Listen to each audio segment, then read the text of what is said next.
back to the channel, guys. Justin here with Ninja Obstacle Academy. This video is probably going to be the most useful video I will ever make, at least as far as ninja training goes. And the reason for that is because it's not just for ninjas. If you are a ninja, this one's for you. But ninjas, before you guys go away, this video is going to go over a fundamental, foundational principle that if you are not already practicing, you need to integrate into your routine, because I promise you, not only is it going to make a lot of obstacles way easier, but it's also going to protect you from tendonitis in your elbows later on. And before we get started, I do want to touch briefly on that comment. See, one of the things that I feel like is super underrepresented, I guess, or commented on, it's not a very common topic, is that longevity of ninja athlete. Because the thing about this is it's a very rigorous sport, it's a high impact sport, and as a result, you gotta make sure that you're preparing your body to be able to do this stuff. I'm not talking about doing tons and tons of pull-ups. It's actually kind of the opposite. You wanna be doing more static training, more isometric training. That's a topic for another video. The thing is, if you can implement stuff like what I'm about to show you into your training, to do little things over and over and over again, to do things like protecting your elbows, that is absolutely worth doing. So ninjas, if you're trying to get into ninja, or maybe you just want to be able to show that you can in fact do things like monkey bars, you're going to get a lot out of this video.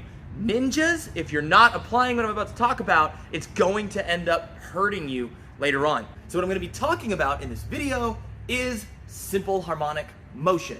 Now, if you're a physicist, you're familiar with this. Maybe even if you're an engineer, you're familiar with this. Most people are not familiar with the concept of simple harmonic motion, at least not by that name. Simple harmonic motion, in simple layman's terms, simply refers to a pendulum swinging back and forth. Now, the way that we're going to talk about it today, and the way that we commonly use this term in Ninja Obstacle Academy, is about lateral traversion of an obstacle, going from one side of the obstacle to the other side of the obstacle, not necessarily in a forward direction, but mostly side to side. And to do this, we're going to be using monkey bars as a demonstration. So, if you're a ninja, monkey bars probably seems irrelevant to you. If you're a ninja, maybe you're interested in learning to be able to do this. So you take your kids to the park and you're able to actually do those kind of movements and obstacles with them. And all the other parents at the park look at you and go, how do you do that? You're old. Like, imagine being able to actually play on the playground with your kid. So without further ado, let's get into simple harmonic motion. So when it comes to monkey bars, most people have probably seen monkey bars demonstrated in a way that's something like this.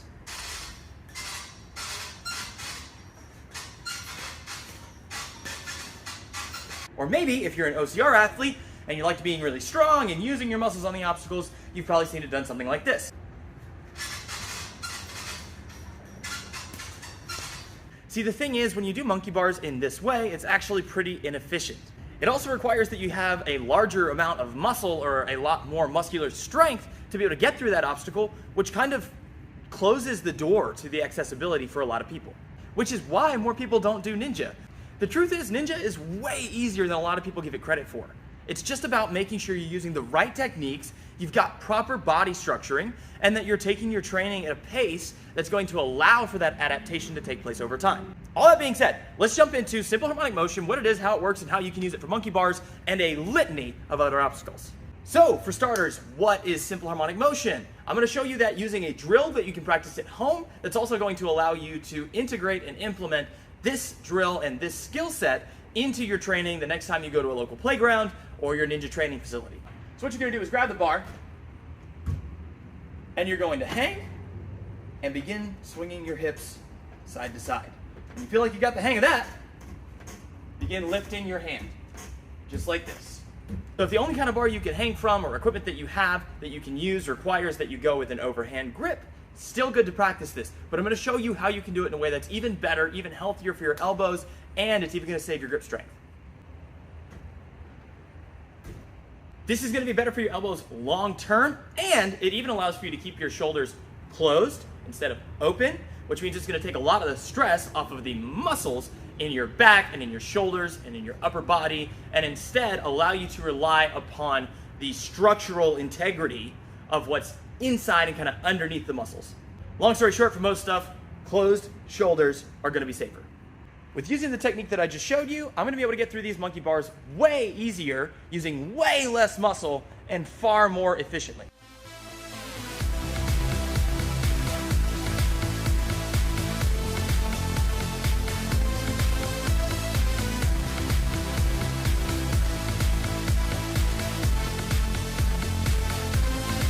And for my more advanced ninjas, this still works for going fast.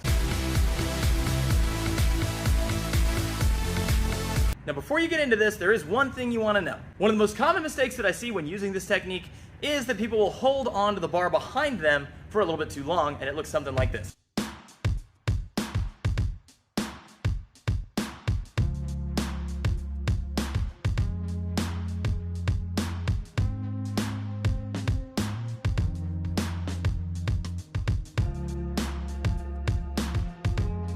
The problem with this approach is it's kind of the equivalent of drawing back a bow so you can shoot an arrow and then bringing the arrow here before you release.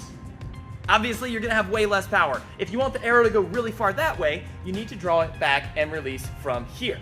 In the same way, when you draw back with that backhand, release at the farthest point on your backswing so you get a bigger swing, more power, and you're gonna have more time to be able to move that hand to the next bar before you have to bear a ton of weight.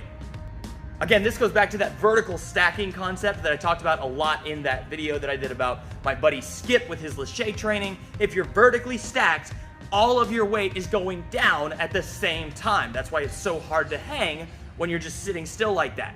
However, if you're horizontally stacked or you've got your hips elevated behind you or in front of you, you're dealing with less of your overall body weight at once, which means that while you're in that kind of weightless position, you can move that backhand before you have to bear all of your weight again on one solo hand.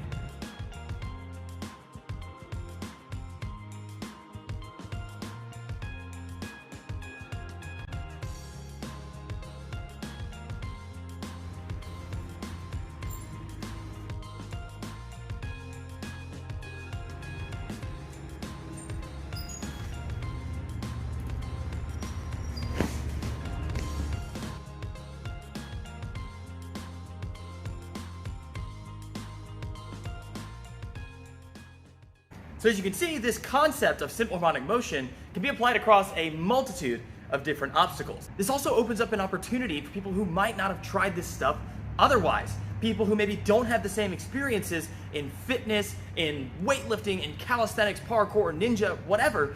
If they don't have that experience, having them come in and try to do it like this really isn't going to be an effective method because they're not going to be able to hold themselves up on one arm at this 90 or 45 degree angle like somebody with more ninja experience and upper body strength. This not only increases efficiency for ninja athletes who want to go farther faster, it also allows for people who wouldn't have been able to try this, who feel like they probably couldn't do it, to actually have a pretty awesome shot at succeeding and being able to do this stuff in a way that they wouldn't have dreamed they could do before. And that's a good thing for the sport of ninja, because if we want it to grow, we need more people in it. If more people go in it, it gets more attention. If it gets more attention, then we're gonna be able to move it even further into the things like Olympic Games, into being a legitimate sport, into all those kinds of things. So using techniques that are going to increase the efficiency and decrease the kind of barrier to entry, make it lower so that more people can do it, is a good thing all around. So just like I said at the beginning, if you're a nanja, give this a shot and see if it helps. If you're a ninja, you probably should be practicing this, because if you're not, it's gonna end up having more wear and tear on your body, your elbows, your shoulders over the longer periods of time, and it means that you're probably wasting some energy on the course. So that's it for my simple harmonic motion video, guys. Thank you so much for watching. If you found this helpful, useful, or interesting, please share it around, like it, subscribe to the channel. I'd love to see you guys back here. That's all for now. See you next time.